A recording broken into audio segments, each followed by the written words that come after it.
أعوذ بالله من الشيطان الرجيم. بسم الله الرحمن الرحيم. الحمد لله رب العالمين،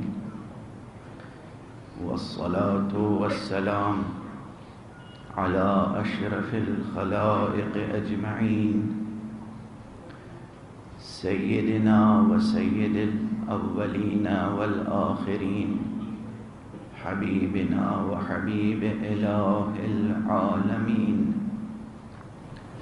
إمام المرسلين وخاتم النبيين، أبي القاسم المصطفى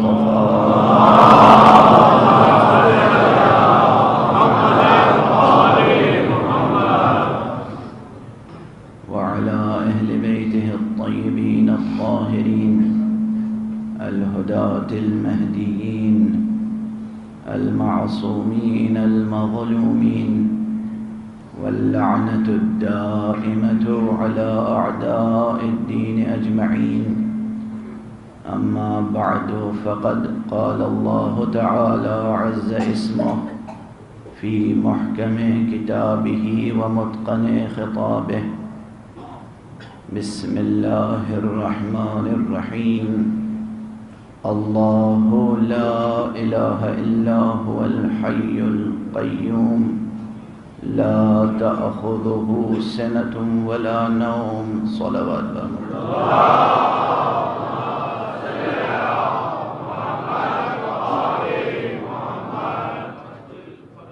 ایک مرتبہ اور بلند تر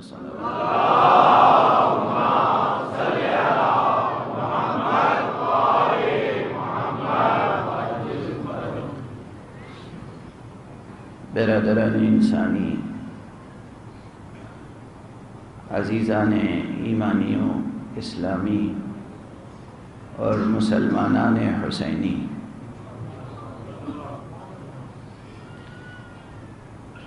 انشاءاللہ آپ تمام حضرات اس امت سے تعلق رکھتے ہیں جو امت قرآن ہے۔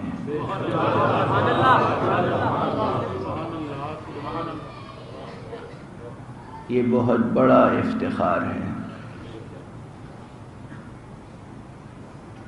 یہ وہ افتخار ہے جس کا اعلان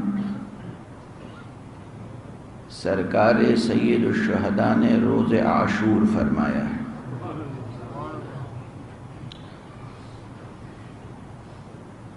روز عاشور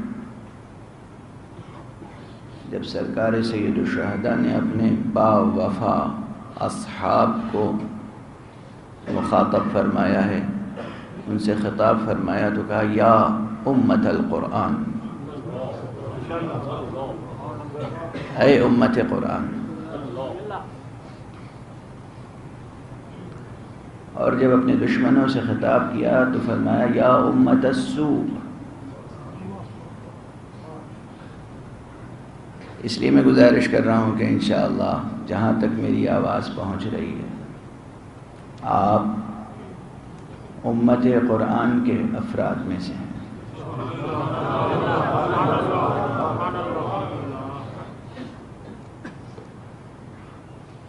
جو قرآن کا امتی ہو، جو مصطفیٰ کا امتی ہو، وہی حسین کا امتی ہو سکتا ہے۔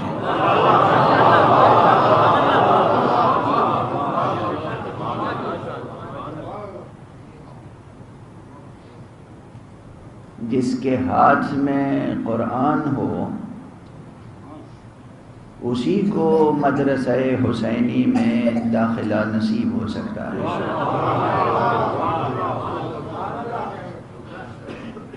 مگر قرآن سے وابستگی ہو۔ قرآن مجید کی یہ آیت کریمہ پہلی محرم سے مسلسل میں آپ حضرات کے سامنے تلاوت کر رہا ہوں، بلکہ مجھے کہنے دیجئے کہ یہ دوسرا برس ہے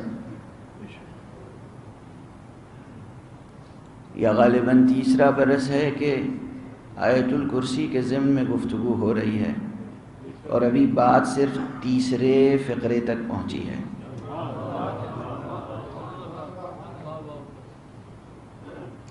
آخر سید الآیات ہے، تمام آیتوں کی سید و سردار ہے یہ آیت، جس کے متعلق میں نے آپ کے سامنے مکرر عرض کیا کہ جو موضوع ہے قرآن مجید کا، یعنی توحید، اس کا جامع ترین متن ہے آیت الکرسی۔ یہ فقرے ایسے نہیں ہیں جنہیں آپ فراموش کر دیں، اور ایسے بھی نہیں ہیں کہ جو فرسودہ ہو جائیں۔ جامع ترین متن مضمون توحید ہے آیت الکرسی، نظری اعتبار سے بھی، اور اگر اس کے بطون میں سفر کریں تو عملی اعتبار سے بھی۔ توحیدی نقطہ نظر سے اگر کائنات کا مطالعہ کرنا ہو تو بھی آیت الکرسی رہنما ہے۔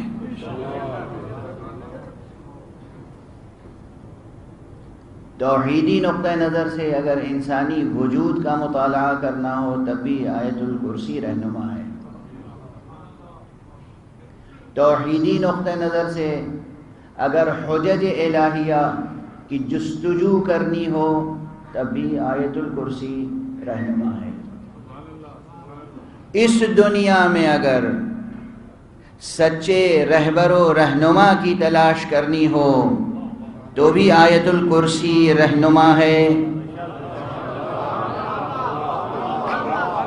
روز آخرت، روز قیامت، روز حشر، میدان محشر میں اگر کسی شفیع کی تلاش کرنی ہو تو بھی آیت الکرسی رہنما ہے۔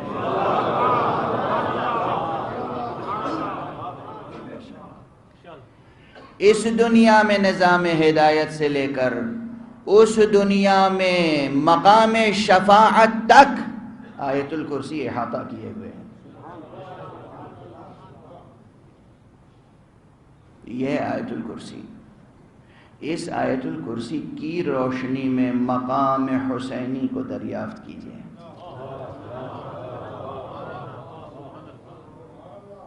اور فکر و عمل حسینی کی روشنی میں آیت الکرسی کو کشف کیجیے۔ اسی لیے اس مرتبہ عنوان گفتگو یہ رہا کہ نظام حق اور قیام حسین، یا قیومیت حق اور قیام حسین۔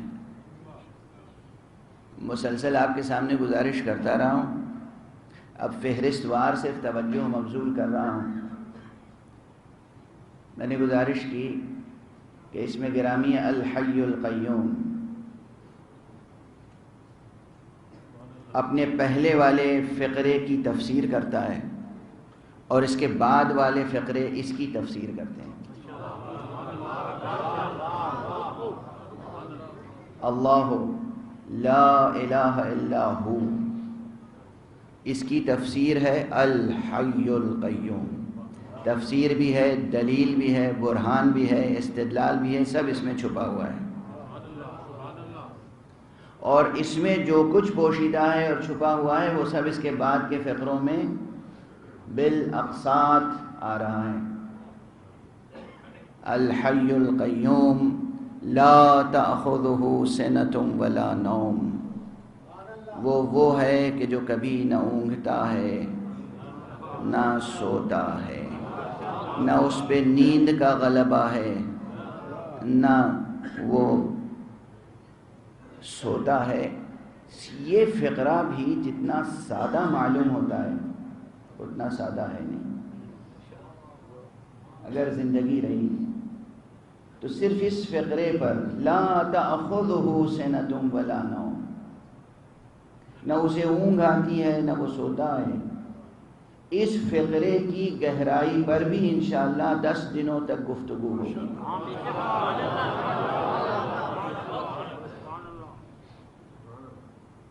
کہ خود اس فقرے کی معنویت کیا ہے۔ حق سبحانہ و تعالیٰ کے لیے اس طرح کی تعبیر کیوں استعمال کی گئی؟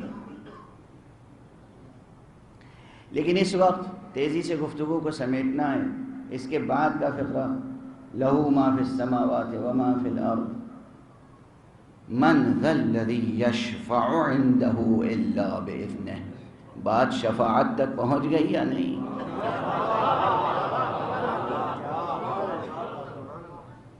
اسی فقرے میں شفاعت کی نفی بھی ہے اور اسی فقرے میں شفاعت کا اثبات بھی ہے۔ کوئی محضر حق میں کسی کی شفاعت نہیں کر سکتا مگر وہ جسے حضرت حق اذن عطا فرمائے۔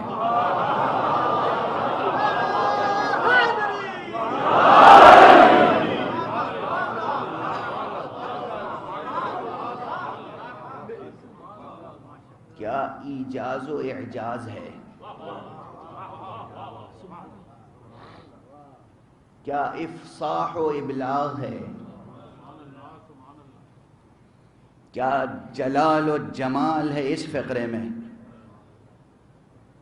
محضر الہی کا جلال بھی ہے، رحمت الہی کا جمال بھی ہے۔ من ذا الذی یشفع عندہ، کون ہے جو اس کے پاس کسی کی شفاعت کر سکے؟ یہ ہے جلال، الا باذنہ، یہ ہے جمال، مگر اس کے اذن سے۔ جب وہ فرما رہا ہے مگر اس کے اذن سے، اس کے معنی ہیں کچھ صاحبان اذن ہیں۔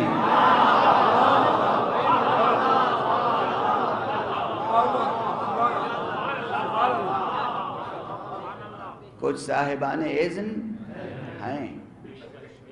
آپ اپنی عقل بشری کو استعمال کر کے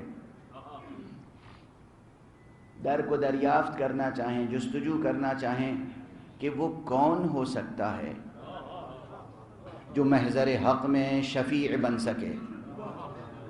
سادہ سا سوال، سادہ سی آیت سامنے پڑھی، آپ نے ترجمہ پڑھا، اس کے بعد جستجو بیدار ہوئی، وہ کون ہو سکتا ہے؟ آخر وہ کون ہو سکتا ہے جو محضر حق میں کسی کی شفاعت کر سکے؟ آپ کی عقل فطری جواب دے گی جسے اللہ نے اس دنیا میں آپ کی ہدایت کا وسیلہ بنایا ہو، اس کے علاوہ کون ہو سکتا ہے جو اس کے محضر میں آپ کی شفاعت کرے؟ جو یہاں ہادی ہوگا وہی وہاں شفیع ہوگا۔ اس لیے اگر یہاں نبوت منحصر ہے ذات ختمی مرتبہ صلی اللہ علیہ وآلہ وسلم میں،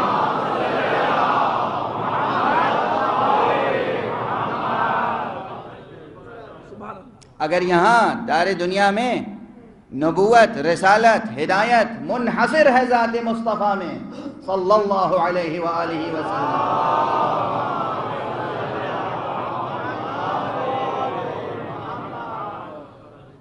تو اس کا لازمی نتیجہ یہ ہے کہ دار آخرت میں شفاعت بھی منحصر ہے ذات مصطفیٰ صلی اللہ علیہ وآلہ وسلم۔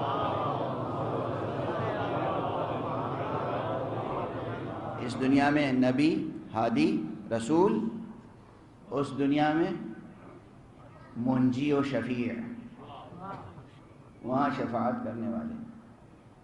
اچھا، یہاں منحصر ہے نبوت ذات ختمی مرتبت میں۔ یہ بات بھی مکرر عرض کی ہے اور کرتا رہوں گا کہ معنی ختم نبوت یہی ہیں کہ منحصر ہے جوہر نبوت ذات گرامی مصطفیٰ میں، لیکن اس کے باوجود آدم بھی نبی ہیں کہ نہیں؟ حضرت نوح علیہ السلام بھی نبی ہیں یا نہیں؟ حضرت ابراہیم نبی ہیں یا نہیں؟ حضرت موسیٰ علی نبینا وعلیہ السلام نبی ہیں. حضرت ابراہیم علیہ وعلی نبینا الصلاۃ والسلام نبی ہیں. حضرت عیسیٰ نبی ہیں. اور چونکہ ذات نبی میں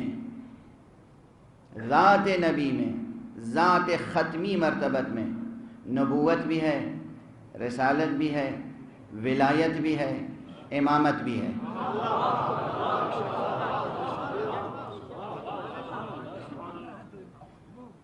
محمد رسول ہیں، محمد نبی ہیں، محمد امام ہیں، محمد ولی ہیں، اور یہ سب بنص قرآن، بفتوائے عقل، بشہادت عقل، بنص قرآن. تو دو سلسلے ایسے ہیں کہ جو آپ پر آ کر ٹھہر گئے. نبوت ختم ہو گئی، آپ نے اعلان فرما دیا میرے بعد نبوت نہیں ہے. رسالت ختم ہو گئی، آپ نے اعلان فرما دیا میرے بعد کوئی رسول نہیں ہے. لیکن امامت کے ختم ہونے کا اعلان نہیں ہوا.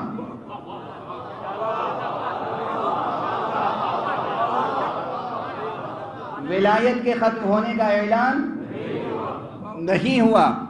حضور نبی بھی ہیں، رسول بھی ہیں، امام بھی ہیں، ولی بھی ہیں. آدم علیہ السلام سے لے کر عیسیٰ علیہ السلام تک نبوت اور رسالت کا سلسلہ بھی رہا، اور آپ پر آ کر نبوت اور رسالت ٹھہر گئی. لیکن امامت کا سلسلہ جو شروع ہوا تھا آغاز سے، ولایت کا سلسلہ جو شروع ہوا تھا آغاز سے، وہ آیا سرکار تک، مگر آگے اس کا تسلسل باقی رہا. اس لیے کہ نبوت و ولایت بھی ایک شعبہ ہدایت ہے. نبوت و رسالت بھی ہدایت سے عبارت مقامات ہیں، اور امامت و ولایت بھی ہدایت سے متعلق مقامات ہیں.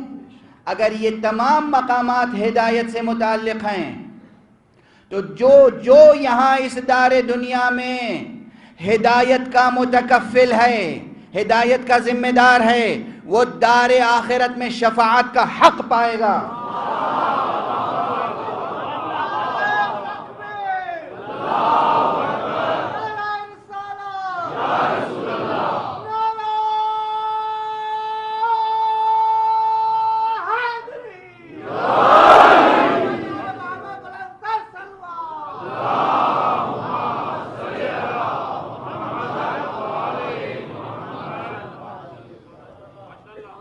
جو یہاں ہادی بنایا گیا وہ وہاں شفیع ہوگا، وہ صاحب اذن ہوگا. قرآن مجید کے دوسرے مقامات سے اور خود لسان نبوت سے اس مضمون کی تائید ہوتی ہے اور توضیح ہوتی ہے. بہرحال من ذا الذی یشفع عندہ الا باذنہ، یہاں سے مضمون شفاعت جڑ جاتا ہے. اور اسی لیے میں نے عرض کیا کہ ہدایت سے لے کے شفاعت تک اور دنیا سے لے کے آخرت تک آیت الکرسی احاطہ کیے ہوئے ہیں. اللہ کی جستجو ہو تو آیت الکرسی رہنما، ہادی کی جستجو ہو تو آیت الکرسی رہنما، شفیع کی جستجو ہو تو آیت الکرسی رہنما، اوصاف حق کی جستجو ہو تو آیت الکرسی رہنما، افعال حق کو سمجھنا ہو تو آیت الکرسی رہنما. یہ آیت الکرسی کی جامعیت ہے. اور اس لیے اس آیت پر گفتگو ایک نشست میں یا چند نشستوں میں مکمل نہیں ہو سکتی. جب ہم جستجو کا سفر جاری رکھتے ہیں، معرفت کے ابواب کھلتے ہیں، معرفت نظری کے ابواب کھلتے ہیں، معرفت عملی کے ابواب کھلتے ہیں، نظام قیومیت حق آشکارا ہوتا ہے. تو نظام کو نظریاتی طور پر علمی سطح پر صرف کشف کر لینا، درک کر لینا، دریافت کر لینا، معلوم کر لینا کافی تو نہیں ہے. پیغام توحید دیا اس لیے گیا تاکہ اس پر عمل کیا جائے، اختیار کیا جائے۔ جہاں سے عمل کی باری آتی ہے، عمل کی منزل آتی ہے، وہیں سے یہ جستجو ہوتی ہے کہ جس شان سے اس نے نظام قائم کیا ہے اسی شان سے اس کی اطاعت بھی تو کی جائے۔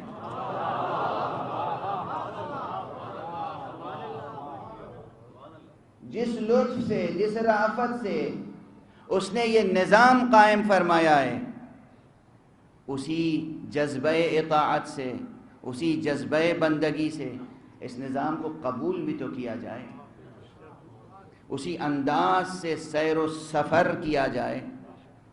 یہ سیر و سفر جو نظام حق میں کیا جائے، اس کی شان کیا ہوتی ہے؟ جہاں کہیں بھی نظام قیومیت حق سے انحراف نہ ہو، انحراف تو بڑی بات ہے، اس میں ذرا تردد نہ ہو، ذرا تأمل نہ ہو، ذرا شک نہ ہو، ایک ذرا سا تأمل نہ ہو، جو تقاضائے قیومیت حق اس پر پوری خود سپردگی کے ساتھ عمل ہو، پوری عاجزی کے ساتھ عمل ہو، یہ شان کہاں نظر آتی ہے؟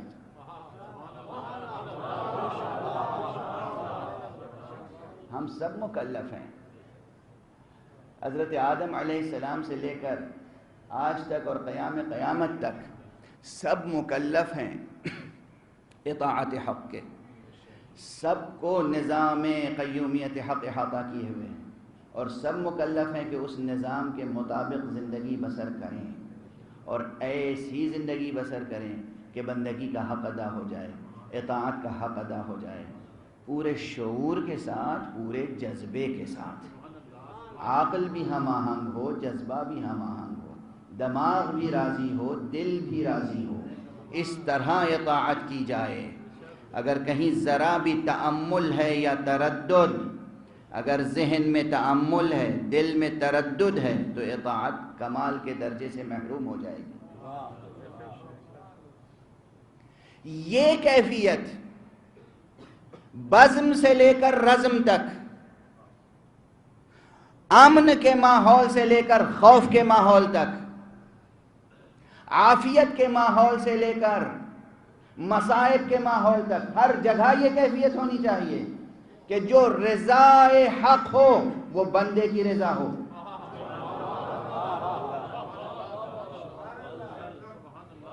جو رضا حق ہو وہ بندے کی رضا ہو، جو مشیت کا تقاضا ہو وہ پورا ہو۔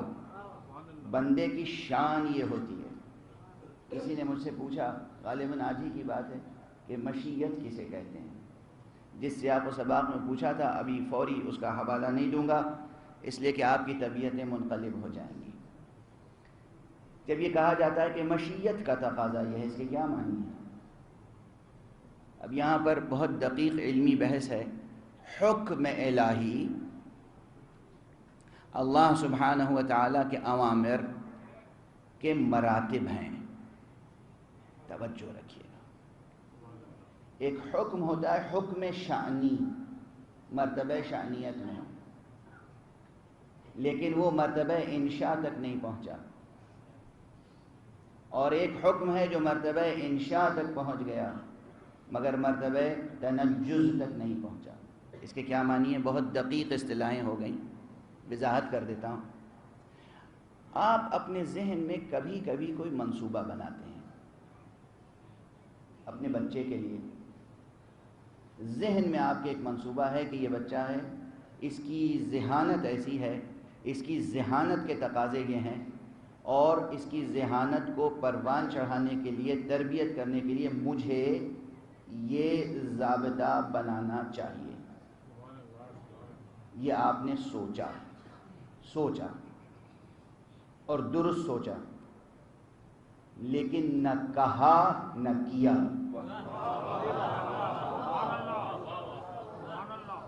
سمجھانے کے لیے مثال ہے، یہ جو سوچا آپ نے اور طے کر لیا کہ اس بچے کو میں یہ حکم دوں گا، اسے یہ ہدایت دوں گا تاکہ اس کی عقل اس کی تخلیقی صلاحیتیں اور اس کی شخصیت کی تکمیل ہو سکے۔ آپ نے یہ طے کر لیا، لیکن لکھا نہیں، کہیں کہا نہیں، زبان تک نہیں آئی بات، طے کر لیا۔ یہ ہے مرتبہ شأنیت، یہ ہے حکم شأنی کا رتبہ، یہ مرتبہ شأنیت ہے۔ اس کے بعد سوچ لینے کے باوجود، طے کر لینے کے باوجود بہت سی مصلحتیں ہوتی ہیں جو کہنے میں مانع ہوتی ہیں۔ ہو سکتا ہے مناسب وقت کا انتظار ہو، مناسب حالات اور شرائط کا انتظار ہو، اس لیے طے شدہ بات کا اعلان نہیں کیا جاتا۔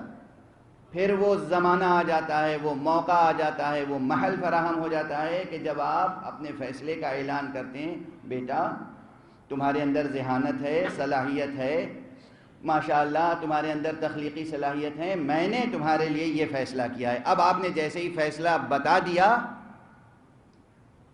اس کو علم ہو گیا، بتا بھی دیا، علم بھی ہو گیا۔ یہ ہے مرتبہ تنجز۔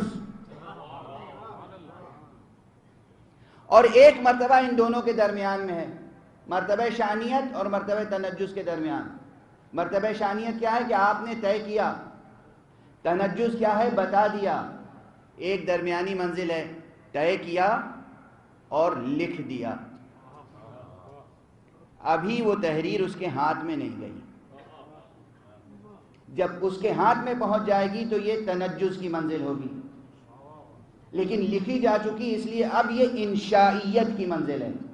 انشاء کر دیا آپ نے، لکھ دیا، یہ ہے مرتبہ انشائیت کا۔ حکم ہے انشائی، شانیت سے بات آگے بڑھ گئی، توجہ ہے، یا لکھ دیا یا کسی کو بتا دیا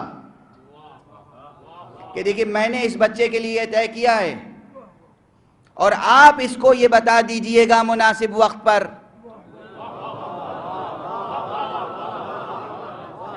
توجہ ہے، آپ اس کو مناسب وقت پر بتا دیجئے گا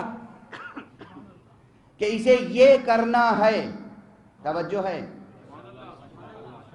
تو تین مراحل ابھی میں نے بتائے، فقہائے اصولیین نے 4 مرتبے اور کسی نے 2 مرتبے بیان کیے ہیں۔ وہ دقیق بحث ہے علمی، جو صرف فقہاء اور مجتہدین کے ذوق کی بحث ہے، ان کے کام کی بحث ہے، مگر میں آپ کے سامنے گزارش کر رہا ہوں کسی مقصد سے آپ کی ذہانتوں پہ بھروسہ کرتے ہیں۔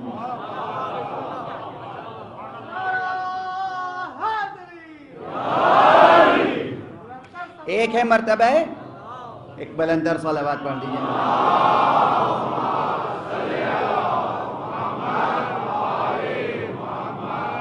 ایک ہے مرتبہ شانیت، ایک ہے مرتبہ انشاء، ایک ہے مرتبہ تنجز۔ عام طور پر مشیت کا اطلاق کس پر ہوتا ہے؟ جو واضح احکام پروردگار عالم نے قرآن مجید میں نازل فرما دیے، بیان فرما دیے، بندوں تک پہنچ گئے، نبی نے بیان کر دیا، وہ تو مرتبہ تنجز میں ہے، وہ مکلف تک پہنچ گیا، امت تک پہنچ گیا۔ لیکن بعض احکام ایسے ہو سکتے ہیں عمومی ہوں یا خصوصی، جو طے کر لیے گئے مگر ابھی جبرائیل کے ذریعے سے یا کسی کے ذریعے سے بتائے نہیں گئے۔ توجہ ہے، طے کر لیا گیا فلاں شخص کی ذمہ داری یہ ہے، اسے یہ کارنامہ انجام دینا چاہیے، جب میرے دین پر وقت آ جائے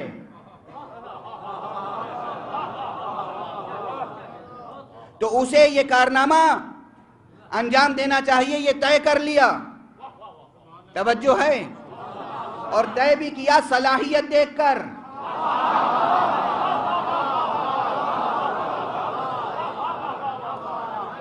شخصیت دیکھ کر، صلاحیت دیکھ کر، عزم دیکھ کر، حوصلہ دیکھ کر، کردار کی بلندی دیکھ کر، کہ جب میری توحید پر حرف آئے، جب وحدانیت کا انکار کیا جائے، جب لا الہ الا اللہ کا انکار کیا جائے، جب وحی کا انکار کیا جائے، جب نبوت کا انکار کیا جائے، تو کون ہے جو اسے بچا سکتا ہے؟ وحی کا سلسلہ تو منقطع ہو چکا،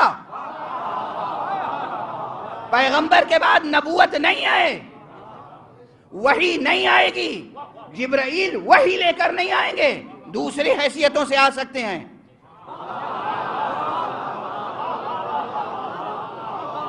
جبرائیل علیہ السلام دوسری حیثیتوں سے آ سکتے ہیں، کسی کا جھولا جھلانے کے لیے آ سکتے ہیں،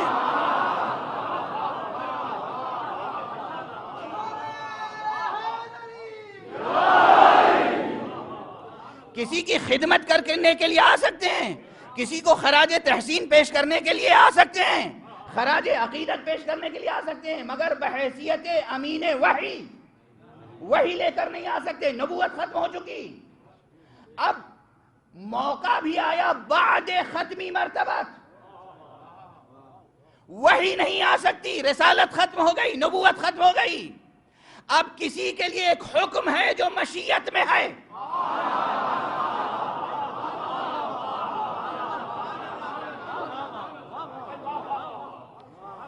بغیر وحی کے نازل ہوئے وحی مطلوع جو حکم رب کو سمجھ لے اس کا مرتبہ کیا ہوگا؟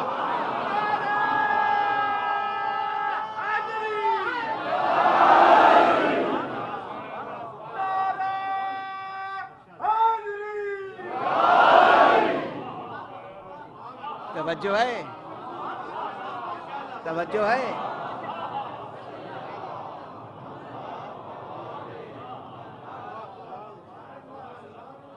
یعنی آیت قرآن میں تو نہیں ہے نا، کوئی حکم تو نہیں ہے، جس طرح محمد عربی صلی اللہ علیہ وآلہ وسلم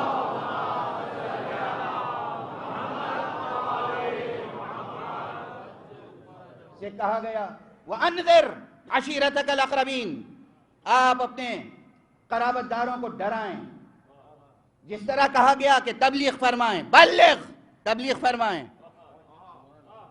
جس طرح کہا گیا جو امر کیا گیا ہے اس امر کو نافذ کریں۔ یہ سب جبرائیل علیہ السلام نے یہ کلمات پہنچائے پیغمبر تک، پیغمبر نے بھی پڑھ کے سنائے اور آج قرآن مجید میں موجود ہیں۔ اس طرح کوئی آیت نہیں ہے قرآن میں کہ حسین جب ختم نبوت پر وقت آ جائے تو تم گلا کٹا دینا، قرآن میں کوئی آیت صاف و صریح نہیں ہے، مگر مشیت حق میں تھا کہ حسین یہ کارنامہ انجام دیں گے۔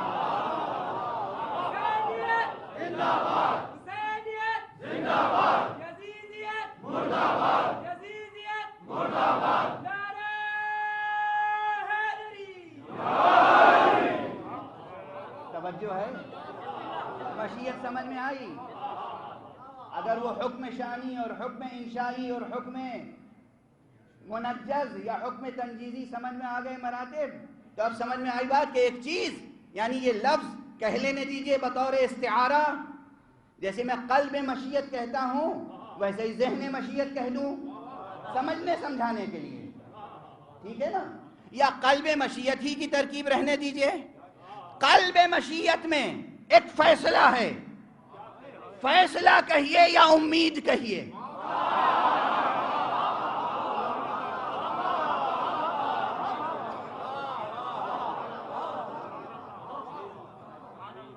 قلب مشیت میں ایک امید ہے، ایک امید ہے کہ توحید آدم نے پہنچائی، نوح نے پہنچائی، ابراہیم نے پہنچائی، موسیٰ و عیسیٰ نے پہنچائی، تمام انبیاء نے توحید پہنچائی، مقام ختم نبوت پر آ کر توحید پہنچائی گئی، اور اس حد تک کمال کے ساتھ پہنچائی گئی کہ پہلے کے انبیاء کے بعد تو یہ ہوتا تھا کہ ادھر کوئی نبی گیا ادھر اس کے دین میں شرک داخل ہو گیا، کفر داخل ہو گیا، بت پرستی داخل ہو گئی، بلکہ جناب موسیٰ کو تو یہ صدمہ دیکھنا پڑا کہ ان کے رہتے ہوئے ان کے دین میں گوسالہ پرستی داخل ہو گئی، مگر یہ کمال تبلیغ مصطفیٰ ہے صلی اللہ علیہ وآلہ وسلم۔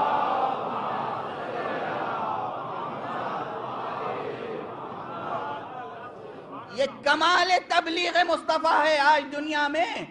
آج تک 1400-1500 برس ہو گئے، گزر گئے حضرت، مگر آپ کے دین میں شرک داخل نہیں ہو سکا. آپ کے دین میں شرک داخل نہیں ہو سکا، آپ کے دین میں بت پرستی داخل نہیں ہو سکی. امت طرح طرح کی بت پرستیوں میں مبتلا ہو کر تفرقے کا شکار ہو گئی، مگر دین میں تحریف داخل نہیں ہوئی.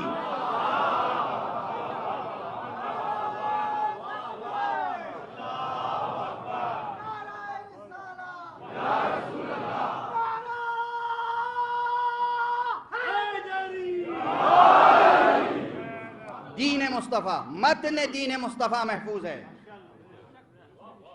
یہ مجلس پورے سال میں ایک ہی مجلس ہوتی ہے. جو کوئی مجلس نہیں سنتے وہ بھی یہ ضرور سنتے ہیں. اس لیے یہ جملے یاد رکھیے گا. کمال تبلیغ مصطفیٰ یہ ہے کہ دین مصطفیٰ ہر طرح کی تحریف سے محفوظ ہے. قرآن ہر طرح کی تحریف سے محفوظ ہے. متن دین ہر طرح کی تحریف سے محفوظ ہے. امت میں جتنے بھی تفرقے ہوں، اس تفرقے، اور چونکہ دین محفوظ ہے، کتاب محفوظ ہے، تو تفرقے سے جب بھی نکلنا چاہے انسان، سہارا موجود ہے.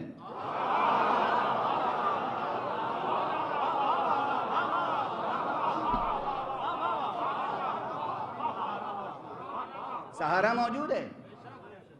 کوئی کتنا ہی گم کردہ رہا ہو، جس لمحے وہ یہ طے کرنا چاہے کہ ہمیں تفرقوں سے بچنا ہے، ہمیں دین حق کا پابند ہونا ہے، ہمیں نظام حق کا پابند ہونا ہے، ہمیں نظام قیومیت حق کو تسلیم کرنا ہے، اپنے آپ کو ڈھالنا ہے اس کے سانچے میں، اس کے لیے ہادی موجود ہے، رہنما موجود ہے، قرآن موجود ہے، متن دین موجود ہے. واضح ہے؟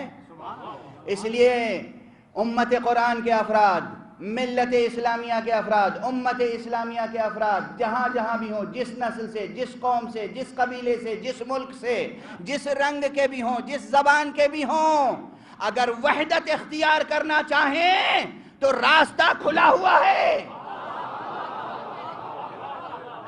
مشعل روشن ہے، مرجع موجود ہے، صراط مستقیم روشن ہے. کتاب تحریف سے محفوظ ہے، متن دین ہر طرح کی تحریف اور تغیر سے محفوظ ہے. اور یہ نتیجہ کس کا ہے؟ کمال تبلیغ مصطفیٰ صلی اللہ علیہ وسلم.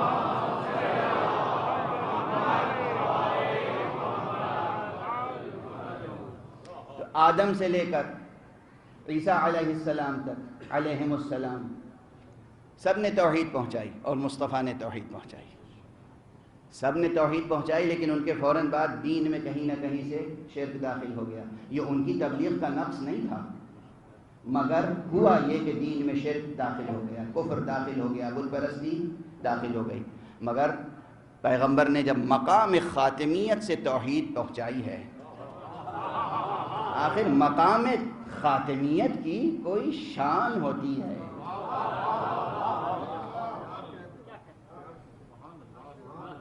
کچھ کہہ کے کروایا تو کیا،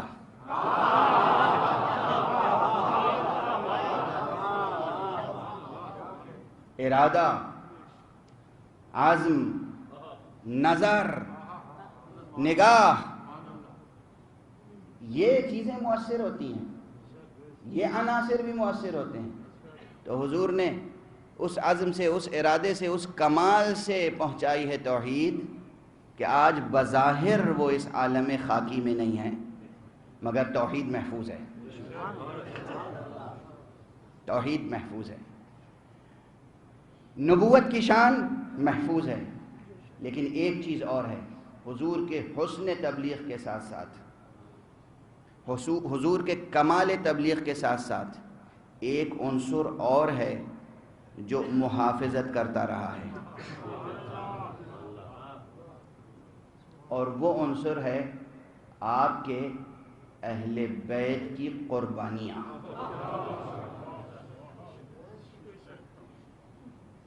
اب ٹھہر کر گفتگو کو اچھی طرح مربوط کر دوں۔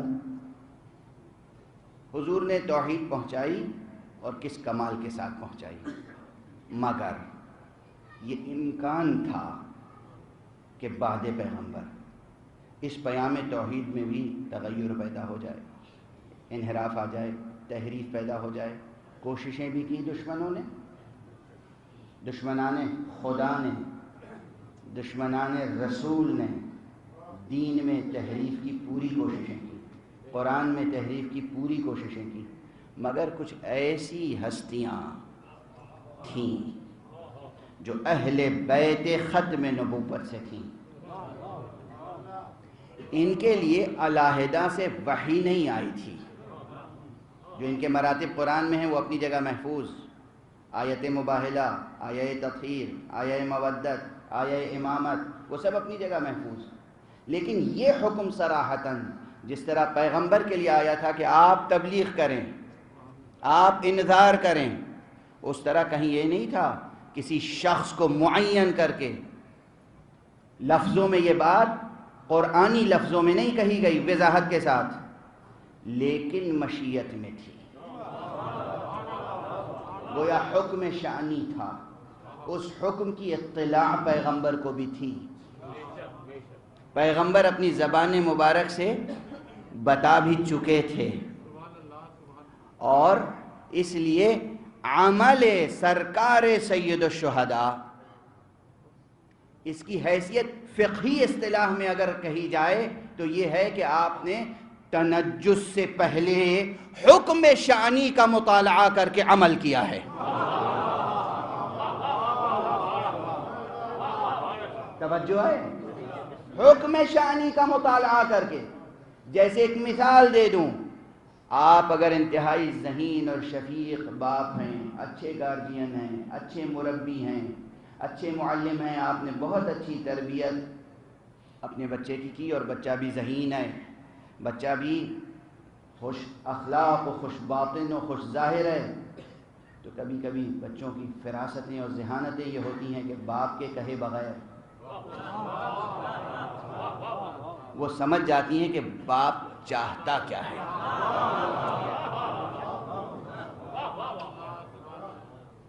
ہوتے ہیں نہیں ایسے بچے، کم ہوتے ہیں مگر ہوتے ہیں، اور جب خاتیوں غیر معصوم لوگوں کی گود میں ایسے بچے آ سکتے ہیں تو ان بچوں کی کیا شان ہوگی جنہوں نے مقام ختم نبوت میں، آغوش ختم نبوت میں پرورش پائی ہو، جنہوں نے مصطفیٰ کی زبان چوسی ہو۔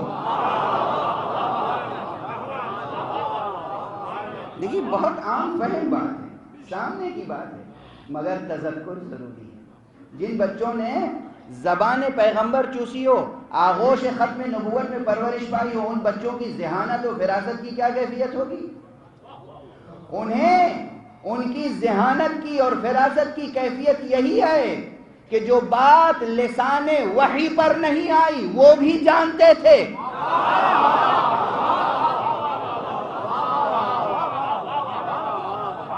جانتے تھے، سمجھتے تھے کہ نظام قیومیت حق میں ہمیں کیا رول ادا کرنا ہے، ہمیں کیا ذمہ داری نبھانی ہے۔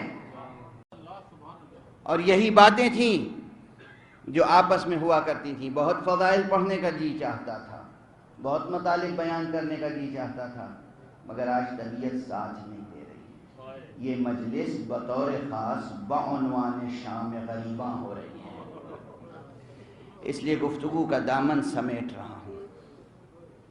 سرکار سید الشہداء سے جو حضرت ختمی مرتبت میں نے فرمایا کہ شاء اللہ ان یراک قتیلا، اللہ کی مشیت یہ ہے کہ وہ تمہیں مقتول دیکھے۔ شاء اللہ ان یراہن سبایا، اللہ کی مشیت میں یہ ہے کہ تمہارے اہل حرم اسیر ہوں۔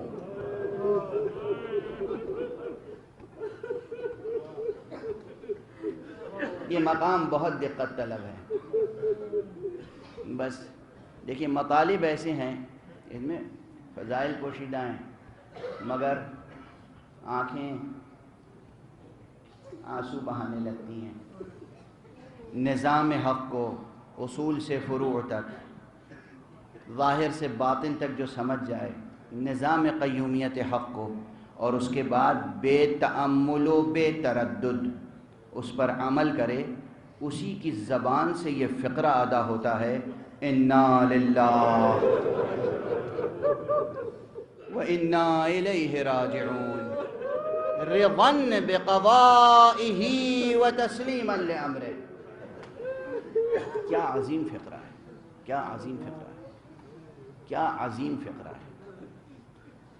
کسی موقع پر میں نے متعدد مجالس میں گزارش کرنے کی کوشش کی تھی کہ ان فقروں کو دیکھیں کیا کیفیت ہے، کیا وزن ہے ان فقروں کا، ظاہری، باطنی، ادبی اور معنوی، فکری اور عرفانی. انا للہ و انا الیہ راجعون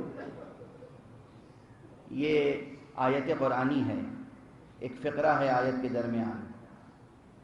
مگر میں عرض کر چکا ہوں آپ کے سامنے کہ یہ جملہ قرآن نے کسی اور کا اقتباس کیا ہے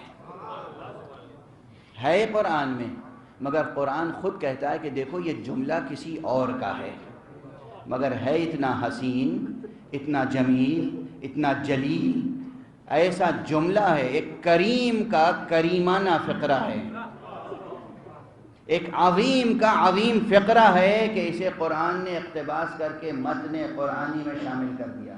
یہ فقرہ کس کا ہے؟ یہ زبان کس کی زبان سے ادا ہوا تھا؟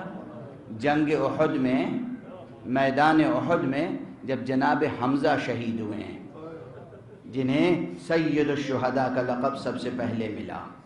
سید الشہداء جناب حمزہ جب شہید ہوئے ہیں تو کوئی جناب امیر المومنین کے پاس سے گزرا اور اس نے اطلاع دی غالباً اس ارادے سے، اس قصد سے، سوء نیت کے ساتھ کہ اللہ کے شیر اور رسول خدا کے شیر حمزہ کی شہادت کی اطلاع دیں گے تو شاید ان کے قدموں میں تزلزل آ جائے. کہا علی حمزہ قتل ہو گئے، حمزہ شہید ہو گئے. کہنے والے نے کچھ اور ہی کہا تھا، جس کا جیسا ظرف ہوتا ہے وہ ویسے ہی زبان استعمال کرتا ہے. علی جنگ کر رہے ہو، لڑ رہے ہو، تمہیں خیال ہے کہ تم لوگ جیت جاؤ گے، دیکھو تمہارا شیر ہلاک ہو گیا. علی نے سنا جملہ اور فوراً کہا انا للہ و انا الیہ راجعون، ہم سب اسی کے ہیں اور اسی کی طرف جا رہے ہیں، اور ذرا بھی آپ کے انداز پیکار میں فرق نہیں آیا. علی کا یہ جملہ حق کو اتنا پسند آیا کہ جزو متن قرآن بنا دیا. یہ جملہ پہلے بھی عرض کر چکا ہوں، کوئی بھی آ کر آپ سے کہے کہ صاحب اس طرح کی روایتیں آپ کے ممبروں سے پڑھی جاتی ہیں، یہ ضعیف روایت ہے، سند ضعیف ہے، کیسے ہم مان لیں کہ یہ فقرہ علی نے کہا تھا، یہ فقرہ قرآن کا نہیں ہے؟ آپ کہیے روایت چھوڑ دیجئے، خود قرآن پڑھ لیجئے. قرآن خود کہہ رہا ہے وَبَشِّرِ الصَّابِرِينَ الَّذِينَ إِذَا أَصَابَتْهُمْ مُصِيبَةٌ قَالُوا إِنَّا لِلَّهِ وَإِنَّا إِلَيْهِ رَاجِعُونَ. اے رسول آپ بشارت دیجئے انہیں کہ جن پر جب مصیبت پڑتی ہے تو وہ یہ کہتے ہیں کہ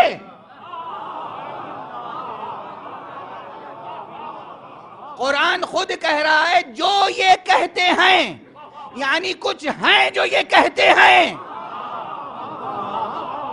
جب قرآن کہہ رہا ہے کوئی یہ کہنے والا ہے تو ہم پر ایک قرآن کے طالب علم کی حیثیت سے جستجو لازم ہے کہ معلوم تو کریں یہ کہنے والے کون ہیں.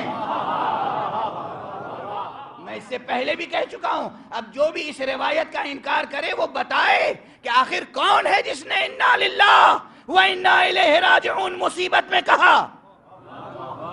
یا آپ نام بتا دیں یا ہم سے نام سن لیں.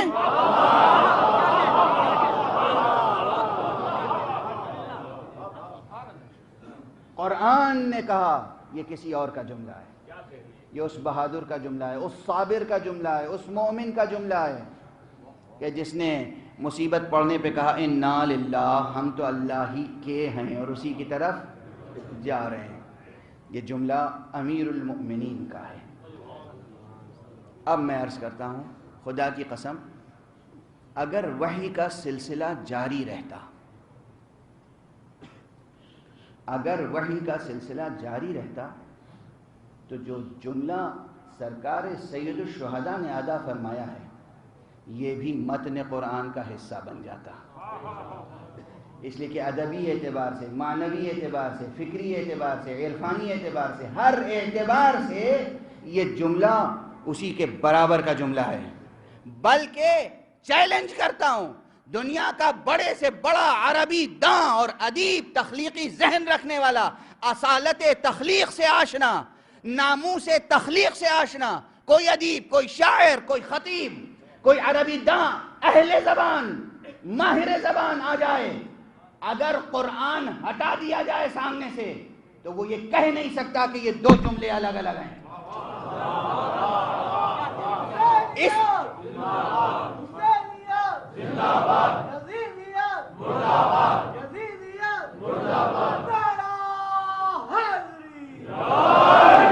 اس طرح یہ دونوں جملے ایک دوسرے سے پیوست ہیں۔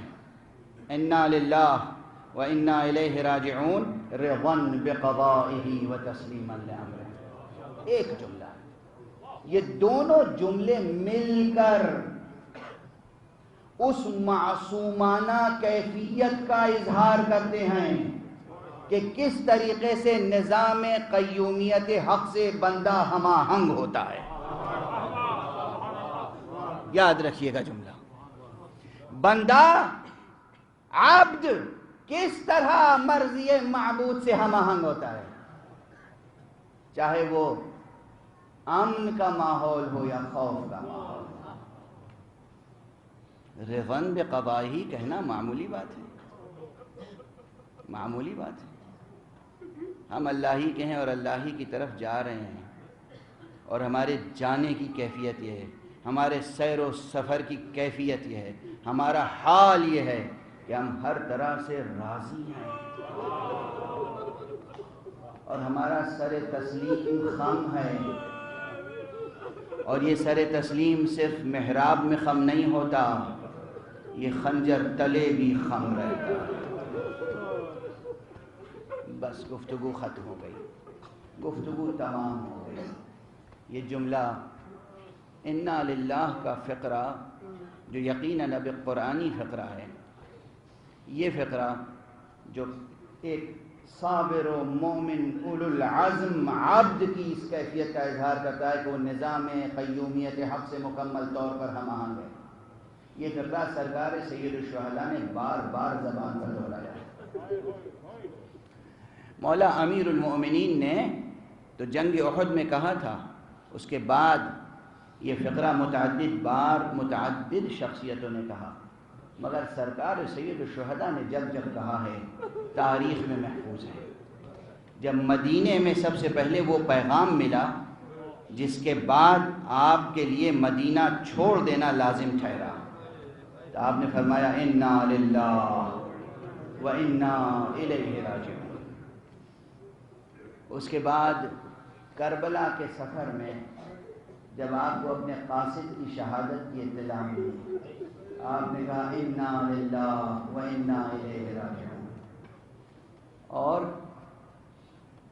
میدان کربلا میں جب آپ کے بوڑھے صحابی مسلم ابن اوسجہ نے جام شہادت نوش کیا، آپ نے فرمایا انا للہ و انا الیہ راجعون۔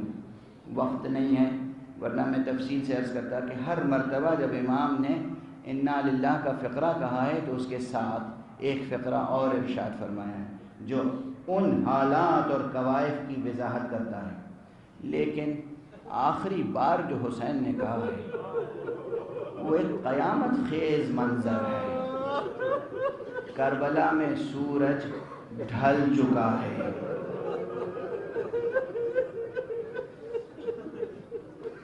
فوج حسینی کا ایک ایک فرد جام شہادت نوش کر کے دنیا سے رخصت ہو چکا ہے، یہاں تک کہ عباس بھی شہید ہو چکے ہیں۔ سرکار سید الشہداء میدان کربلا میں آ کر آواز استغاثہ بلند کرتے ہیں، حل من ناصر ینصرنا، حل من مغیث یغیثنا، حل من ذاب یذب عن حرم رسول اللہ۔ کیا کوئی مددگار ہے جو ہماری مدد کرے؟ کیا کوئی فریاد رس ہے جو ہماری فریاد کو سن لے؟ کیا کوئی ایسا حمیت رکھنے والا، دفاع کرنے والا ہے جو حرمت رسول کی سے دفاع کرے؟ یہ جملے سنے سب نے، اثر کس پر ہوا؟ کئی دن کی بھوک اور پیاس سے نڈھال غشی کی کیفیت میں ایک بچہ شیرخوار جھولے میں پڑا۔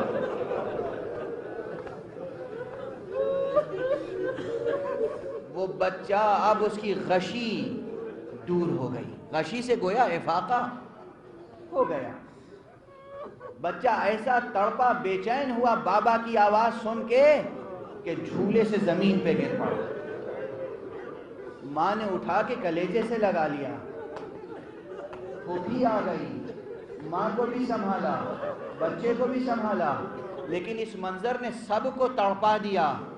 خیمے سے بے پناہ شور گریے کا بلند ہوا، ایسا شور کہ جس مقام پہ سرکار سید الشہداء آواز استغاثہ بلند کر رہے تھے، سرکار کے گوش مبارک تک رونے کی آواز پہنچ گئی۔ آپ خیمے گاہ میں تشریف لائے دوبارہ، کہا آخر ابھی حسین زندہ ہے، ابھی گریے کا کیا سبب ہے؟ بیویوں نے کہا آپ کا بچہ آپ کی آواز سن کے تڑپ گیا۔ امام نے کمال متانت و وقار کے ساتھ آغوش پھیلا، لاؤ میرے بچے کو میرے سپرد کر دو، اجرکم علی اللہ، اجرکم علی اللہ، اجرکم علی اللہ۔ امام نے بچے کو آغوش میں لیا، آبا کا سایہ کیا، میدان میں آئے۔ دشمن جو سمجھ رہا تھا وہ اس کی پستی فکر کی دلیل تھی۔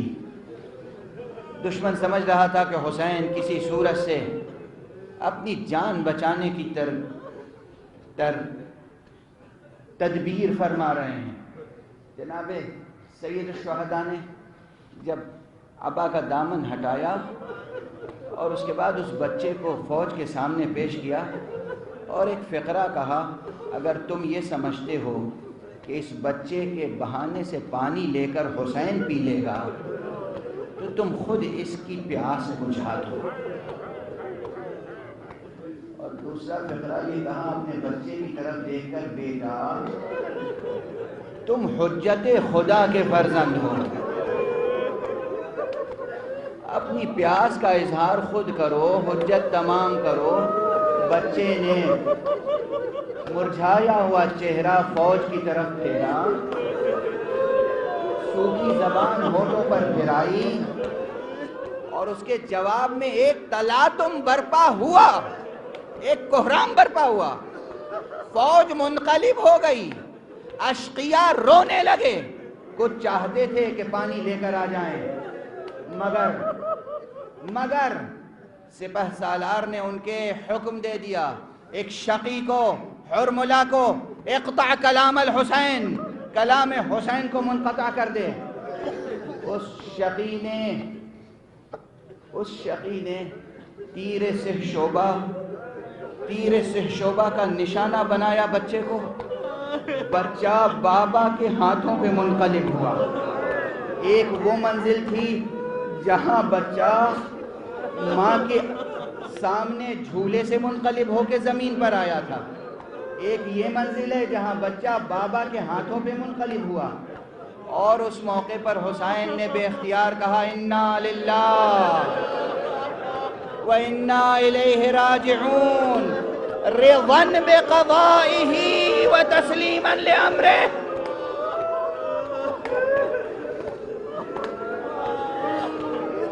ذرا مراتب کا فرق دیکھیں۔ امیر المومنین علی ابن ابی طالب نے جب میدان احد میں فرمایا تھا، وہاں سے لے کر کربلا میں جہاں حسین نے فرمایا ہے، کیا عروج ہے مراتب کا، کس کیفیت میں ارشاد فرمایا، بس گفتگو کا دامن اور سمیٹتا ہوں۔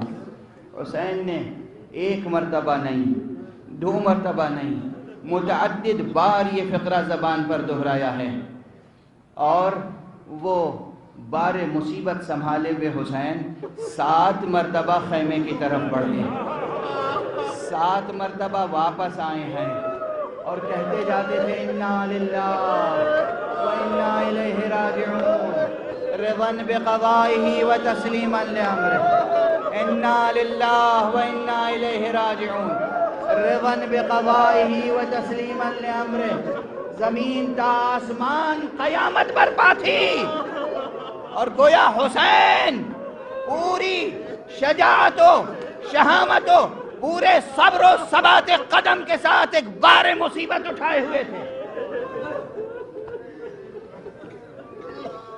مقام صبر حسینی آگے بڑھا، بس گفتگو تمام ہو گئی۔ میں پھر یاد دلا دوں، یہ مجلس شام غریبہ کے عنوان سے ہو رہی ہے نا، شام غریبہ کے عنوان سے ہو رہی ہے۔ آپ بے اختیار گریہ فرما رہے ہیں۔ ممکن نہیں ہے کہ کسی کے دل میں رمق انسانیت بھی ہو اور اس کی آنکھیں اشکبار نہ ہو جائیں۔ شہادت فضیلت ہے، شہادت عظمت ہے، شہادت کے حصول پر ہم گریہ نہیں کرتے، ہم شہادت پر گریہ نہیں کرتے، مصیبتوں پہ گریہ کرتے ہیں، ظالمین کے ظلم پہ گریہ کرتے ہیں، معصومین کے فراق پر ماتم کرتے ہیں۔ سرکار سید الشہداء نے کس انداز سے، میری زبان کو لکنت ہو رہی ہے، کس انداز سے اس بچے کو لا کر ماں کے سامنے پیش کیا ہوگا۔ خیمہ گاہ میں پھر تشریف لائے، در خیمہ پہ رباب موجود ہے۔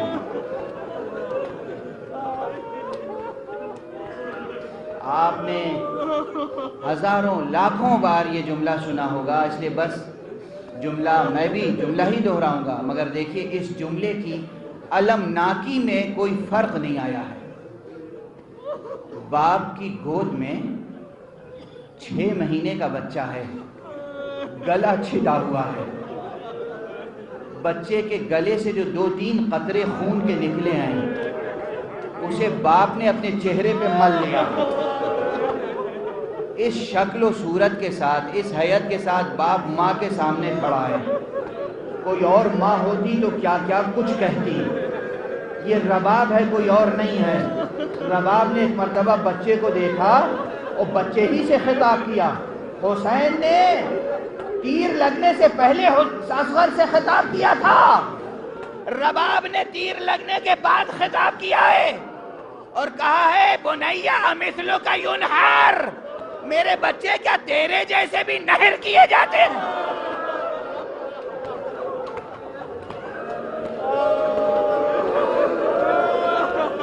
حسین بچے کو لے کر پشت خیمہ پہ پہنچے اور امامت کی حکمتیں مقتضی ہوئیں۔ اپنی شمشیر سے ایک ننھی سی قبر کھودی، اپنی شمشیر سے ننھی سی قبر کھودی۔ میرے والد ماجد پروردگار انہیں جنت الفردوس میں بلند سے بلند تر مقامات عطا فرمائے۔ کربلا میں مجلسیں پڑھا کرتے تھے اور وہاں یہ فقرہ کہتے تھے اور اس کی عرفانی توجیہ فرماتے تھے۔ یہ چیز مستبعد نہیں ہے، کوئی انکار نہ کرے، بالکل درست ہے۔ کائنات کی ہر چیز جس طرح تسبیح کرتی ہے اسی طرح کائنات کا ذرہ ذرہ شعور رکھتا ہے۔ اس موقع پر یہ فولاد کی شمشیر بھی گریہ کرنے لگی۔ حسین جیسے امام نے اس شمشیر کا گریہ سنا اور خطاب کیا، اے میری شمشیر ذوالفقار، میرا ساتھ نہ چھوڑ، بس اب آخری قربانی رہ گئی ہے۔ شمشیر نے لسان حال سے کہا آقا ساری خدمتیں منظور تھی مگر ننھے کی قبر کھودنے کی خدمت۔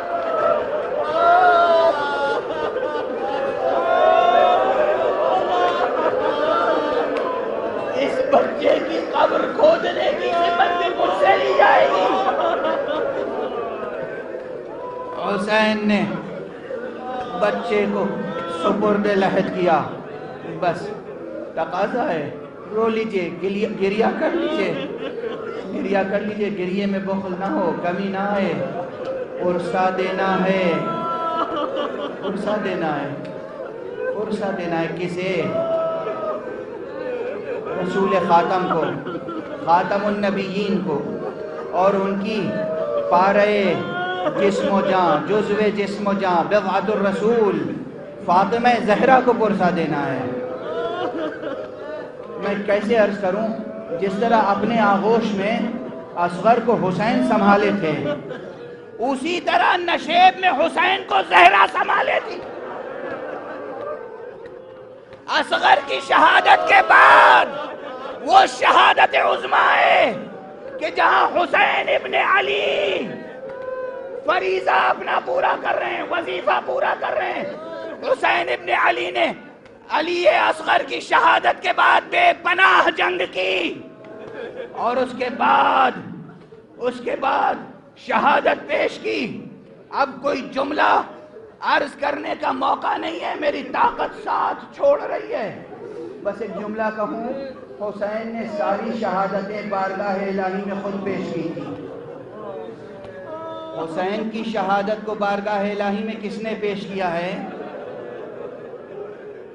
سن سکیں گے آپ؟ اسی لیے جتنا بڑا مرتبہ حسین کا ہے اس سے کم مرتبہ معصومہ کربلا زینب کا نہیں ہے۔ اب یہ زینب ہے جس نے آسمان کی طرف ہاتھ اٹھا کے کہا اللہم تقبل منا ھذا القربان، پروردگار ہم اہل بیت مصطفیٰ کی طرف سے یہ قربانی قبول فرما۔ زینب نے قربانی پیش کی اور کربلا کا سورج ڈوب گیا، شام غریبہ نمودار ہوئی۔ اب سینے پہ سونے والی بچی بابا کا سینہ تلاش کر رہی ہے، سینے پہ سونے والی بچی بابا کا سینہ تلاش کر رہی ہے، مگر وہ سینہ گھوڑوں کی ٹاپوں سے ریزہ ریزہ ہو چکا ہے، پامال سمے اسپاں ہو چکا ہے۔ بیٹی شب کی تاریکی میں مقتل میں گئی، پکار رہی تھی بابا بابا، کٹے ہوئے گلے سے آواز آئی بیٹی میں یہاں نشیب میں